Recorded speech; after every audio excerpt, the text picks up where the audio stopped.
Hello and welcome to Vintage Magazine Monday. As always, we have our Rod and Custom. We're on to February of 1957. We got George Barris and the Dream Truck on the cover. We got an extensive report on quad headlights. Very interesting read. Stay tuned for that. And of course, we got Customs Pictorial on some pre-war customs. Midwest and its roadsters there on the bottom. A pretty cool shot of a nice pair of 32s. Little design contest winners. So let's get into it and check it out. Little model railroading on sale now. Hot Rod Annual, Custom Cars Annual. I would love to get my hands on those. So if you want to send me them, I'd be more than happy to oblige. Here is our index, our contacts. Customized with plastic surgery and advertising some fiberglass. The starting line, some more interesting read. Trying to predict the year of 1957. See what they got right, what they got wrong. Try to hold that still there. Let you guys read that up if you want. Again, some very interesting reads in here. Letters to the editor. Again, some more fun reads. One on model cars. A little how-to tip there for your model car guys. Going on since 1957. Who's copying whom? The truck. Or Auto March. We got some combination breather and rocker arm cover hold-down knobs from Moon Equipment. We got a turn-tight hubcap safety lock. Is designed to prevent theft and loss of your expensive wheel covers. Pretty neat little design. I wonder if those can be found anywhere. And some Chevy rocker arm clips. If you've worked on an engine, you've probably used a set of those. V8 dual exhaust. There we got some more letters there. If you guys want to catch those. Always enjoy the reads inside along with the pictures. And we got some really cool pictures here. Rod and Custom, the cover article. Photographer Cullen catches George Barris in the act working on that dream truck. The lights of 1957. An extensive report on quad headlights. The next 11 pages featuring quad headlight information and how George is doing the truck. Pretty funny knowing the future, reading some of this. Chevrolet GM has come up with an interesting gimmick here in having a screen duct above the lights to admit interior air. Don't look for quads in 58 unless Chevy comes up with a completely new body, which is undoubtedly will. Little chance of adding custom quads since fender width will not permit. Imperial, one of the two Chrysler cars offering quads. And it's just funny reading their thoughts, especially on the GMs. They kind of predict that GM isn't going quads when I believe every one of their big cars went to quads in 58. Cadillac, though this GM division boasted quad lights on its dream cars several years ago, this production line of cars lacks the feature. Adaptation of quad lights to this body, new for 57, would be an expensive proposition since new fender dies would be needed.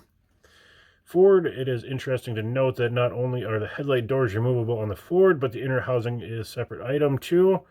Removal of these leaves a gap large enough to admit quads. These were intended as a styling pitch for 58, but someone decided to advance the date and make them optional for sometime later on in 57. So again, kind of noting the pre-designing for quads. There we have a Nash with a stacked set of quads. Got Dodge there. Again, kind of predetermining an attempt at quad headlights with their fender designs. Lincoln's got their stacks. Oldsmobile, again another GM. Oldsmobile, as on the Chevy Olds, existing fender dies would have to be ash canned before the quads could be worked in, and grille and hood designs would have to be altered too. The quad arrangement might have to be sidetracked here before another body shell is introduced, which isn't likely for the next year. Plymouth there, again, kind of the wide fender, ready to accept the quads. They're kind of comparing the Chrysler quads and the DeSoto output. Mercury, it didn't look to us as though quads had a chance here, but at press time they were announced as an option. Quad housing fits into fender indent. Units can easily be added to earlier Mercuries with single units, or they may be worked into front end of older cars with sufficient amount of work. Quads might be standard equipment for 58. DeSoto, again, kind of mentioned that with the Chrysler there, of being able to adapt quads into that. Can read the Buick.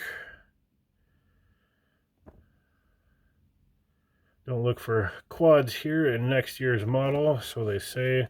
Kind of the same thing again on the Pontiac. Pretty much writ off all GMs to have quads, and on the contrary, we know these days the quad story. This is a very interesting read for all those that are unfamiliar when and why and how the change happened. Again, kind of the rumor mill of the time.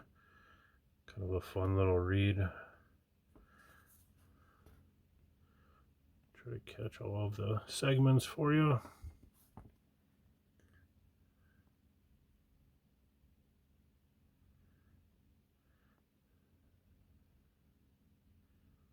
Talking about the states that are still yet to allow quads.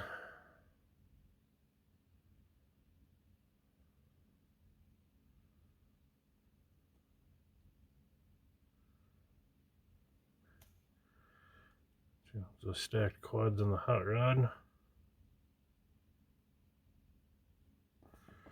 We got a little modeler's note. Bud Anderson, man behind the models Rod and Custom from January 57, envisions the 58 Ford along these lines, restyling a miniature plastic model of the early 57. Bud has placed twin 5-inch lenses into Ford fender without altering the fender itself.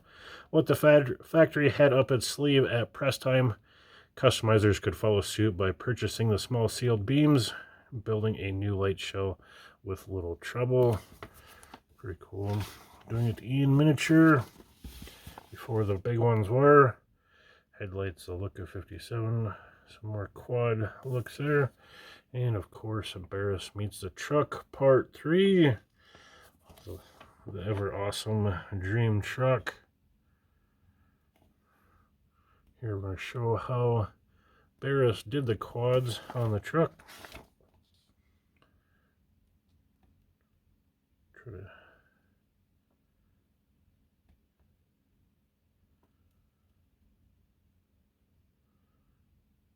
making the outline first, then cut her open.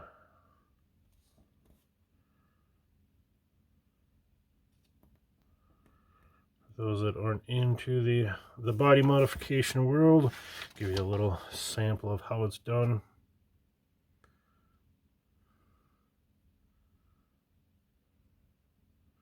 The acetylene welding, hammer and dolly, and grind her out smooth. Looks like doing some lead work there. File her down.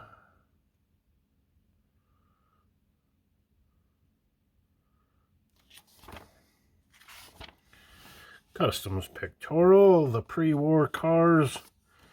The customizing hobby really spread like wildfire after World War II, especially with the introduction of the 1949 models, which seemed better suited for the restylist art than the predecessors. Before 1942, the fad was limited, the main source of interest being centered on the West Coast, though the East and Midwest did turn out their fine-looking cars. Let's check out some of these modified pre-wars. Front end of this beauty. Lincoln grill, little pancaked hood.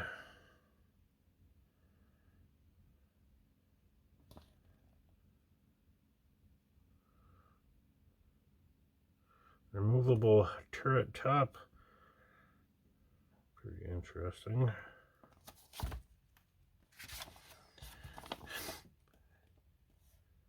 The changes wrought by experienced customizers are evident by comparing this photo to one on opposite page. Both are 41 Fords. Barris reworked this coupe, giving it an Olds grille, extended hood, French lights. Modernistic striping is by Dean Jeffries. Some big names making some really cool looking cars. And here's another one.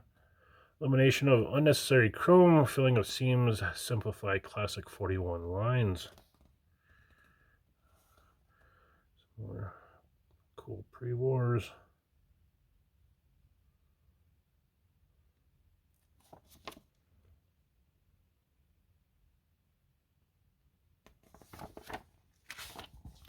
How about some pickup variations? Pre-war. After several feet were lopped from the sedan body, pickup bed from 48 half-ton was mounted on frame, and sedan's fenders reinstalled. Fenders were widened by grafting sheet metal. 2 fenders inner edges, small hooks beneath bed rolls secure either load or canvas top. Almost a ute style. Got a pretty clean look though.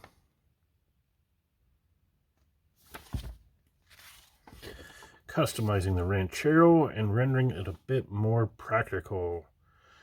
Ford's Ranchero, as it could have looked, reasonably minor grille and side trim changes might have made the pickup distinctive instead of giving it the "we started with a station wagon" look. Reduction of overhang, round back makes the vehicle much more serviceable while not seriously reducing whatever payload it might carry. To the front end, kind of a big mouth opening there. Nice look down the side. There's the back end shot. Familiar Ford fins for 57 have been retained, but lenses Frenched and overhangs reduced. Merc split type bumpers replace Fords and are more functional and provide center mounting place for a trailer hitch. Rear window is from the Courier carryall with wraparound effect to improve vision. Nice little touches done to this Ranchero. The Flint vibrator, interesting name. 55 Chevy is tied up with 55 Corvette engine through cast iron headers. New displacement is 310 cubic inches. Soon top off the mill for better performance at the drag. Show and go in mind. Little straight bar grill. Pretty clean look. The 4-speed shifter looks awfully uncomfortable to reach for.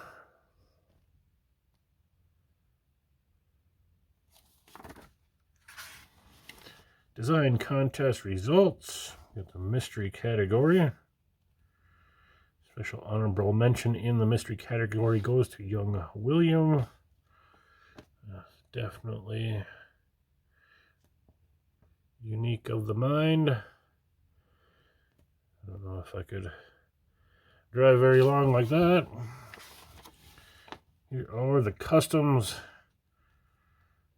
First place with Max Harrington. He wins a complete set of push-button controls, doors, windows, deck for any car from Barris Customs. Second place is Louis Mason. 3 gallons of special mix lacquer paint, your choice, by Barris Customs. And third place is a $15 merchandise certificate from Barris Customs. I just wonder what they did with their winnings. Do anything cool with that paint. Rods and sports cars. First place, Ronald Simmons. Got some pretty good drawing there. He gets a $75 merchandise certificate from Moon. Seahan gets a $35 certificate from Moon and a $15 certificate from Moon. Good place to have a certificate More merchandise, utility vehicles, some interesting contraptions there. An F500 apparently, extremely short wheelbase. I'd like to hear the story why. There's second place, and third place is pretty darn cool looking. That'd make for a sweet looking custom. These guys get merchandise certificates for Eastern Auto Supply. Hopping up the Ford overhead valves, part 3. Lots of machine work.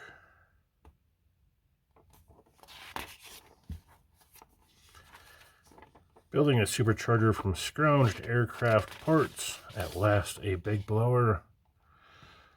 Finding the biggest supercharger to place on your Hemi.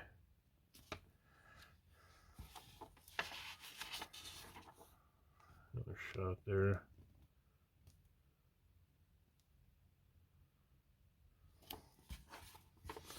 Double trouble. When a pair of enthusiasts combine talents to beat all comers, watch out, they're liable to produce double trouble. A pair of friends building a pair of sweet hot rods. Definitely a good looking pair there.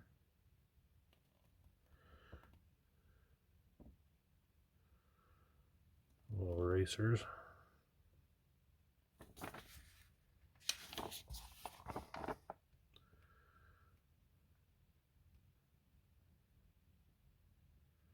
Raj selected light cream for his.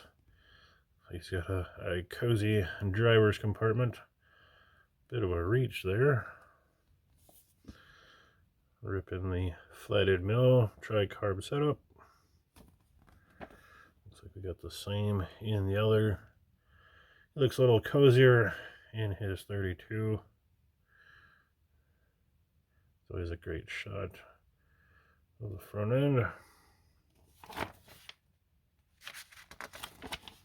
Out of the 48, Nebraska. Good looking car there. The Chev grill.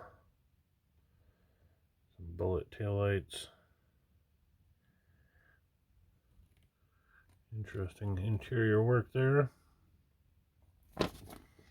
Arkansas. Great looking hot rod. Hard to beat a classic looking hot rod. Off the sketch pad.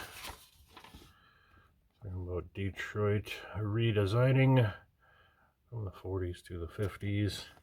It gets more design than function that they're talking about there. There's the Air and Sea. You guys like to read the comics.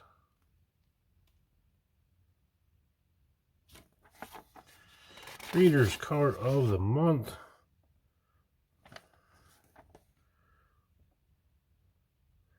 Very cool there. 48 Hudson. Looks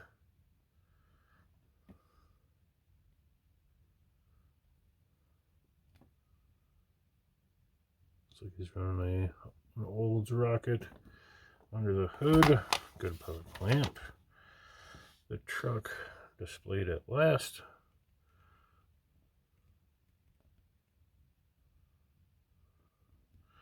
New highway performance record. The news that a new coast-to-coast highway performance record has been set did not come as much of a surprise to us. Driving the same 57 Ford that had earlier set the 458 national and international records at Bonneville, Danny Ames and Chuck Dye dashed from the Atlantic to the Pacific in 47 hours and 37 minutes under close observation by NASCAR officials. Interesting. Odds and ends. Conducted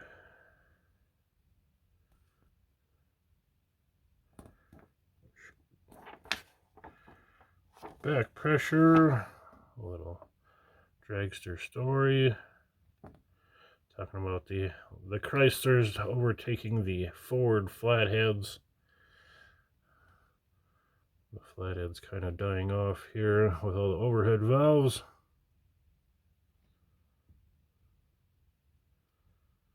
And with that, that wraps up this week's episode, Rod and Custom, February of 1957. With that, we'll see you next time.